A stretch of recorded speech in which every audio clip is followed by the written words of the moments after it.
رسول اللہ صلی اللہ علیہ وآلہ وسلم نے ارشاد فرمایا کہ جب کسی سے دوستی کرو تو میانہ روی کے ساتھ کرو، ہو سکتا ہے کہ وہ کسی دن تمہارا دشمن بن جائے، اور جب کسی سے دشمنی رکھو تو بھی اعتدال کے ساتھ رکھو، ہو سکتا ہے کہ وہ کسی دن تمہارا دوست بن جائے۔ دیکھیں اس معاملے میں بھی ہمیں میانہ روی کا اختیار کرنے کا کہا گیا۔ سیرت طیبہ اور میانہ روی، حضور نے زندگی کے تمام معاملات میں، اچھا یہاں پہ باہمی تعلقات یعنی کہ آپس کے ہمارے جو ہیں رشتے، ان میں اور اختلافات، لڑائی ہونا یا ایک دوسرے کی بات سے آپ ڈس ایگری کرتے ہیں، یہ ہوتے ہیں اختلافات، تو ان میں بھی ہمیں میانہ روی کا دیا گیا ہے حکم۔ تو زندگی کے تمام معاملات میں میانہ روی کا دامن تھامے رکھنے کی تاکید فرمائی ہے۔ آپ کا یہ بھی ارشاد ہے کہ اللہ کے نزدیک بہترین اعمال وہ ہیں جو ہمیشہ کیے جائیں، خواہ وہ تھوڑے ہی کیوں نہ ہوں۔ دنیاوی زندگی کے معاملات تو ایک طرف، اسلام میں عبادات اور نیکی کرنے میں بھی میانہ روی کا حکم دیا گیا ہے۔ یہ جو میں نے آپ کو سٹارٹنگ میں مثال دی تھی عبادت میں، یہ وہ اب ہم یہاں سے ریلیٹ کر پائیں گے۔ حدیث ہے کہ ایک مرتبہ رسول اللہ صلی اللہ علیہ وآلہ وسلم نے حضرت عبداللہ بن عمر رضی اللہ تعالیٰ عنہ سے فرمایا، یہ میں بارہا بتا چکی ہوں کہ جب یہ رضی اللہ تعالیٰ آتا ہے تو رضی اللہ تعالیٰ کا مطلب اللہ تعالیٰ کا راضی ہونا، کس سے راضی ہونا وہ ہمیں یہاں سے پتہ چلتا ہے۔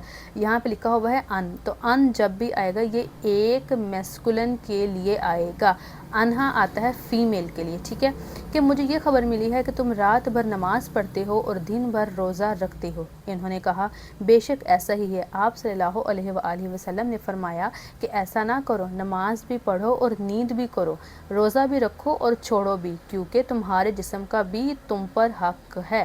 یعنی کہ میانہ روی اگین یہاں پہ اختیار کرنے کا کہا گیا۔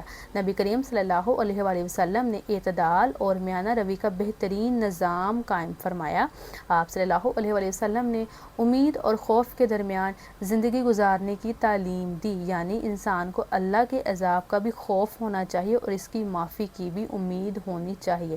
دیکھیں یہاں پہ بھی الحمدللہ کیسا خوبصورت بیلنس آیا ہے کہ اگر ہم خوف رکھیں گے، جیسے کہ کہا گیا ہے، اگر آپ سورۃ معاون جو ہیں اس کو تھوڑا سا آپ سٹڈی کریں، اس کی سٹارٹنگ کی دیکھیں، آیت ہے کہ کیا تم نے اس کو دیکھا جس نے آخرت کو جھٹلایا، اور اسکالرز کہتے ہیں کہ جس انسان کو آخرت کا خوف نہیں ہوتا وہ باغی ہو جاتا ہے، وہ گناہ سے پہ گناہ کرنا شروع ہو جاتا ہے۔ دیکھیں اگر آخرت کا ہمیں خوف نہیں ہوگا تو پھر ہی ہم گناہ پہ گناہ کریں گے۔ اور اس میں دوسری آیت میں کیا کہا گیا کہ جو وہ ہے یتیم کو دھکے دیتا ہے، وہ مسکین کو کھانا نہیں کھلاتا۔ تو ہم اگر اپنا آخرت کا خوف بھی رکھیں گے تو ہم گناہوں سے بچیں گے، ہماری دنیاوی زندگی بہتر ہوگی اور ہماری آخرت کی بھی بہتر ہوگی۔ اور اگر ہم اللہ سے امید بھی رکھیں گے کہ اللہ ہمیں معاف کر دے گا، تو یہ کس قدر خوبصورت بات ہے۔ نبی کریم نے اپنے دشمنوں کو معاف بھی فرمایا، لیکن جن لوگوں کو سزا دینی ضروری تھی ان کے لیے سزائیں بھی جاری فرمائیں۔ آپ نے اپنی ذات کے لیے تو کسی سے انتقام نہ لیا، یعنی بدلہ نہ لیا، لیکن دین و توحید کی حفاظت کے لیے، دین و توحید یعنی کہ اللہ ایک ہے۔ آپ صلی اللہ علیہ وآلہ وسلم نے دشمنوں کے خلاف جہاد بھی فرمایا۔ حضور نے ساری رات اللہ کی عبادت میں گزارتے تھے، لیکن اس کے ساتھ ساتھ اپنے گھر والوں کا اور سب مسلمانوں کا حق بھی ادا فرماتے تھے۔ آپ نے کبھی کسی کی حق تلفی نہیں فرمائی، یعنی کہ کسی کا حق نہیں کھایا، کسی کا حق نہیں مارا یا کسی کو اس کے حق سے محروم نہیں رکھا۔ نبی کریم صلی اللہ علیہ وآلہ وسلم کی مبارک زندگی سے ہمیں اعتدال، میانہ روی اور توازن کے ساتھ زندگی گزارنے کا بہترین درس ملتا ہے، سبق ملتا ہے۔ اعتدال، میانہ روی، توازن، یہ تینوں ایک ہی ٹرم ہے، یعنی کہ ہر ایک چیز کو بیلنس کے ساتھ استعمال کرنا، بیلنس رکھنا، اس میں توازن رکھنا۔ میانہ روی اختیار کرنے کے فائدے، میانہ روی اختیار کرنے کے کچھ فائدے درج ذیل ہیں۔ زندگی کے ہر معاملے میں میانہ روی اختیار کرنا عاجزی اور شرافت کو ظاہر کرتا ہے۔ میانہ روی اختیار کرنے والا نادار نہیں ہوتا یعنی کہ وہ غریب نہیں ہوتا، ٹھیک ہے۔ میانہ روی اختیار کرنے والا بری نظر سے محفوظ رہتا ہے۔ عاجزی کا یہاں پہ تھا انکساری کرنا، یعنی کہ غرور نہ کرنا۔ میانہ روی اختیار کرنے والا بری نظر سے محفوظ رہتا ہے۔ میانہ روی کو چھوڑنے والا ایک دن ضرور پچھتاتا ہے۔ میانہ روی اختیار کرنے سے تھوڑے وسائل میں اچھا گزارا ہو جاتا ہے۔ جب انسان چادر دیکھے بغیر پاؤں پھیلاتا ہے تو زیادہ وسائل میں بھی زندگی بسر کرنا مشکل ہو جاتا ہے۔ یعنی ایک مثال ہے کہ اگر آپ کی منتھلی انکم جو ہے وہ اپروکسیمیٹلی 20,000 ہے، بٹ آپ جو ہیں وہ اپنا لائف سٹائل ایسا اڈاپٹ آپ نے کیا ہوا ہے کہ 50+ وہ کراس کر رہا ہے، آپ اس طرح سے اس کے جو ہے وہ شاہانہ روزانہ زندگی سپینڈ کرتے ہیں تو پھر اس طرح سے جو ہے ہمارے لیے پرابلم ہو سکتی ہے، تو انسان کو چادر دیکھ کے پاؤں پھیلانے چاہیے۔ میانہ روی اختیار کرنے والا انسان فضول خرچی جیسے گناہ سے بچ جاتا ہے۔ نمود و نمائش اور دکھلاوا کرنے سے غریب لوگوں کا دل دکھانے کا گناہ ملتا ہے۔ یہ نمود و نمائش یعنی کہ دکھاوا کرنا، ظاہری شان و شوکت اپنی دکھانا۔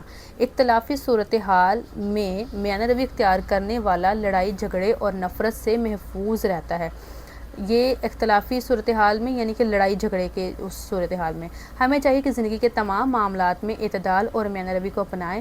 تعلیم، کھیل کود، تفریح، کھانے پینے اور زندگی کے سب معاملات میں اعتدال کی روش کو چھوڑنا مطلب راستہ چھوڑنا بہت نقصان کی بات ہے۔ جدید ٹیکنالوجی خاص طور پر ٹی وی، کمپیوٹر اور موبائل فون کے استعمال میں میانہ روی بہت ضروری ہے۔ جو لوگ بے وقت اسکرین کے سامنے بیٹھے رہتے ہیں یا گھنٹوں اس مشغلے میں گزار دیتے ہیں وہ اپنی صحت اور وقت کا بہت نقصان کر دیتے ہیں۔ کسی بھی کام میں جب حد سے بڑھ جاتا ہے تو نقصان ہوتا ہے۔ طلباء کو چاہیے کہ وہ موبائل فون کو بہت کم اور صرف انتہائی ضرورت کے وقت استعمال کریں۔ ہمیں جدید ٹیکنالوجی کو اپنی تعلیمی ضرورت کے لیے استعمال کرنا چاہیے۔ اب ہے درست جواب کی نشاندہی کریں۔ میانہ روی کا معنی ہے درمیانہ راستہ۔ اسلام نے تمام معاملات میں پیش نظر رکھا ہے میانہ روی کو۔ اونچی آواز کو تشبیہ دی گئی ہے گدھے کی آواز سے۔ موبائل فون کے استعمال میں بہت ضروری ہے میانہ روی۔ نیکسٹ ہے میانہ روی اختیار کرنے والا محفوظ رہتا ہے بری نظر سے۔ اب ہم جلدی سے کوسچنز کے آنسرز کو دیکھتے ہیں۔ تو پہلا کوسچن ہے ہمارا میانہ روی کا مفہوم، دوسرا ہے میانہ روی کے بارے میں ایک قرآنی آیات، اور تھرڈ ہے میانہ روی کے بارے میں ایک حدیث نبی کا ترجمہ۔ تو سب سے پہلے میانہ روی کا جو مفہوم ہے ہم اس کو دیکھ لیتے ہیں۔ یہ آپ نے جانا ہے فرسٹ والا پیج جو ہے یہاں پہ، یہ یہاں سے لے کر یہاں تک پہلے شارٹ کا آنسر ہے۔ نیکسٹ تھا میانہ روی کے بارے میں ایک آیت کا ترجمہ، سیکنڈ شارٹ یہاں سے لے کر یہاں تک آئے گا۔ اس کے بعد میں تھرڈ شارٹ تھا میانہ روی کے بارے میں ایک حدیث کا ترجمہ۔ تو تھرڈ جو شارٹ ہے ہمارا وہ یہاں سے لے کر یہاں تک آئے گا، ٹھیک ہے۔ تھرڈ شارٹ کا آنسر آ گیا یہ والا۔ اب ہم چلتے ہیں نیکسٹ جو ہمارا کوسچن 4 اور 5 ہے، شارٹ کوسچن وہ کیا ہے؟ 4 ہے چال میں میانہ روی سے کیا مراد ہے، اور 5 ہے میانہ روی اختیار کرنے کے کوئی سے 2 فائدے لکھیں۔ تو سب سے پہلے میں آپ کو 4 والا بتا دیتی ہوں۔ چال میں میانہ روی سے مراد باوقار انداز میں چلنا ہے۔ چلتے ہوئے غرور تکبر کے ساتھ نہیں چلنا چاہیے اور نہ ہی اتنا آہستہ چلیں کہ بیمار محسوس ہوں۔ یہ آپ نے آنسر جو ہے اس کو نوٹ کر لینا ہے اپنی بک کے اوپر۔ اب نیکسٹ ہے اس کے 2 فائدے ہم نے لکھنے ہیں۔ تو 2 فائدے ہم نے میانہ روی کے جو یہاں پہ پڑھے تھے، ہم اسی کو یہاں پہ کوئی سے 2 آپ لے لیں، یہ لے لیں، بری نظر سے محفوظ رکھتا ہے اور ایک دن وہ ضرور پچھتاتا ہے۔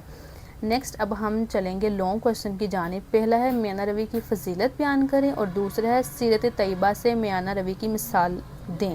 تو سب سے پہلا ہمارا ہے میانہ روی پر جو ہم نے ایک نوٹ لکھنا ہے، یہ قرآن و سنت کی روشنی میں میانہ روی کی اہمیت و فضیلت۔ پہلے لانگ کا آنسر یہاں سے لے کر ہمارا اس میں جائے گا یہاں تک، کسی دن تمہارا دوست بن جائے، پہلے لانگ کا آنسر آ گیا یہاں تک۔ دوسرا جو ہم نے پڑھا تھا اس کی مثالیں دینی ہے سیرت طیبہ سے، سیکنڈ لانگ یہاں سے لے کر آپ کا جائے گا یہاں تک، بہترین درس ملتا ہے۔ تو جی اسٹوڈنٹس، یہ تھی آج کی ویڈیو۔ میں امید کرتی ہوں کہ آپ کو ویڈیو پسند آئی ہوگی۔ تو انشاءاللہ ملتے ہیں نیکسٹ ویڈیو میں، تب تک کے لیے آپ نے اپنا رکھنا ہے بہت سارا خیال۔ اللہ حافظ، فی امان اللہ۔